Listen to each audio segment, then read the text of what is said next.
Sheishfed presents a new scary story. Just train is approaching. Author of this story is Evgeny Folomeev. So I think it's appropriate to start this story with an introduction. My name is Victor. I'm 90 years old and I live in a small provincial town in Poland with my family. Nothing usually happens in this city. It's almost always quiet and peaceful here, but in our country house in a village about 15 kilometers from our city, really some kind of devilish things often happened, which I remember from my childhood. This devilry is difficult to describe, but sometimes I saw and heard things that are difficult to describe in words. My mother and I go to this village to visit my grandmother, usually in the summer, when I have holidays and my mother has a vacation. Also in this village lives my good friend, whose name is Darius. In fact, we live in the same city, but we see him mainly only in the summer. In the village, since in the city itself we live quite far from each other and are usually busy with studies. And now another summer has come, the holidays have begun. And again my mother and I came to my grandmother's house to rest and to see our grandmother. Usually we do it in the summer, when I have holidays and my mother has a vacation. Also in this village lives my good friend, whose name is Darius.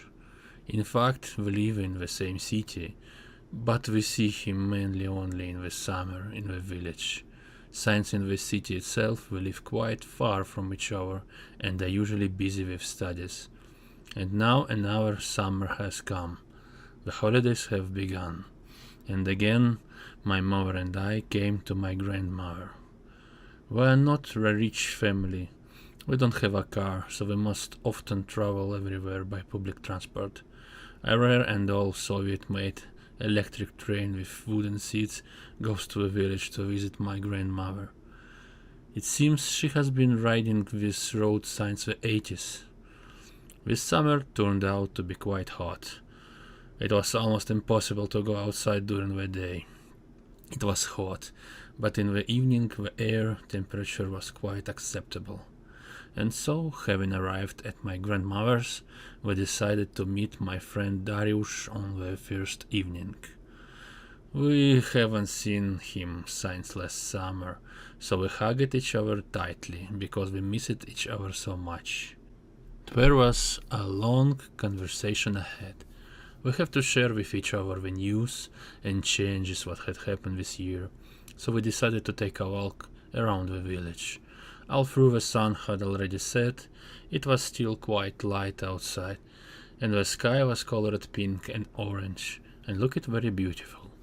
When we came out onto the lawn, the sky was completely revealed to our eyes, and we even took a few photos on our smartphones. But it's very difficult to convey all things beauty in words, but it was very beautiful. After another walk around the village, we found some strange notice on the fence, or rather even a note, because there were photos where and no one was selling anything. The inscription on the piece of paper glued to the fence read the following: "Stay as far as possible from the station at midnight. It's dangerous. Take care of your life. As soon as you see something strange, immediately run as far as possible." I remember from childhood that sometimes some kind of devilish things happen in this village, but my friend did not believe in all this and said, "Lord, that's nonsense. What can happen at night at the station at midnight?" I tried to explain to him that I really saw strange things in this village as a child, but he claimed that these were just childhood fantasies. In that, he said, "Let's do this as a bet. If something really scary happens there at midnight, then I'll buy you a box of soda. How about a deal?" At that moment I thought, and well, maybe I really just imagined it. After all, in childhood everything always seems different when it's in adulthood. I said, "Come on," and we shook hands. After another walk around the village, we talked about over everyday topics and moved towards the house. And just when we were leaving, he said, "Today, at 23:50, at the station." I didn't expect him to take our agreement seriously, but I nodded my head and went home. At home, of course, I didn't say anything to my grandmother and mother. We had dinner as usual, and we went to bed. However, I couldn't help but feel curious about what should or shouldn't happen at the station at midnight. I laid down, but continued to think about it and look at the ceiling. A few minutes later, Dariusz wrote to me on a messenger.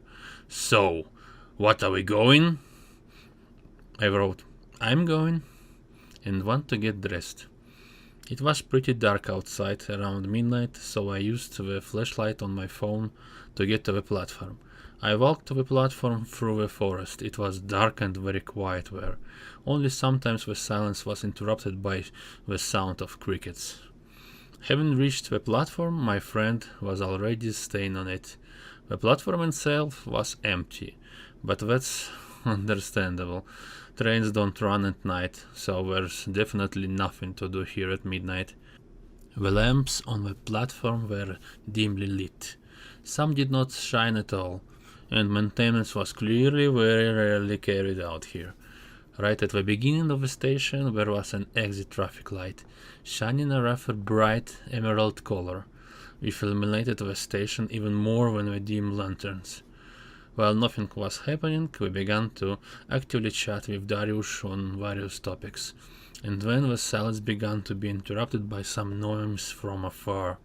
Our conversation with a friend was interrupted by his exclamation, "Shh, shh! Do you hear?" We both fell silent and realized that it was clearly some kind of noise and it was approaching us. We hid in the bushes and I saw another piece of paper attached to a tree. Shining a flashlight, I saw what was written there. "Run, fools, otherwise you will be in trouble. When don't say what you weren't warned." This made me even more tense and my legs began to tremble. The noise became very loud. Dariusz took the flashlight from me and turned it off. However, it turned out to be not a ghost train, but just an ordinary freight train. As soon as he passed and the sounds of the rumbling carriages became further and further away, we went out onto the platform. Everything was the same as before, except that now the dim red traffic light signal instead of green began to illuminate the station and it became even darker. We were disappointed and were about to leave when suddenly all the lights suddenly went out. Only the red traffic light was on. Well, we thought maybe the electricity was turned off. It happens. I started to take out a flashlight when suddenly the noise was heard again. We turned around and saw something completely terrifying and unusual. A passenger train that was approaching the platform. However, the train was not just the simple train. Its red lights were on and the windows glowed with some strange purple color. The train itself was somehow very, very old. Yes, we already have old electronic trains, but these trains seem to be from the 30s. Wooden and old, the outlines of which were barely visible in the dark. Only the windows glowed. And so he stops at the station. Some kind of fog come out from under him. We wanted to run as hard as we could, but some unknown force was holding us, and I saw some invisible hand seem to begin lift my friend Dariusz up. When suddenly a man ran up from behind, took my hand and sharply pushed me back. I fell. As soon as I turned my gaze to Dariusz, I saw how the man who pushed me pushed Dariusz off the platform and he fell into the bushes. After that, the man simply disappeared. Everything happened so quickly that I couldn't not understand what it was, and it was very difficult to see in the darkness. Only a silhouette was visible. However, it was clearly necessary to run. I stood up and sharply jerked towards the bushes, took out Darius from there, and we ran as fast as our physical abilities allowed. While running, I turned around and saw the same platform was empty again. The lights were on, as if nothing had happened. I shouted to Darius to stop and show him the empty station. We realized that some Jaws train had left, but we still decided to quickly leave from there. When we arrived home, we were so scared that we couldn't really say anything to each other. We just mentally realized that no one would believe us. We went home, and on the porch I saw some kind of note. I took it and brought it home to read what was written there by the light of a lamp. I was amazed by what I read. As it turned out, the unknown person who saved us turned out to be Darius, but he was the one still got on this train and moved in time about a month ago. He knew what the train would arrive again and developed this rescue plan, trying to warn us in advance with the same notes. Perhaps this was not a very good decision, because on the contrary, it interested us, although maybe his plan was different. I took a photo of this letter on my smartphone and sent it to Darius, who was also shocked, and from now on we agreed never to tell anyone about this, since no one would believe it anyway. We said goodnight to each other and went to bed. During the day we began to live our normal lives again. The end. Thank you for your time.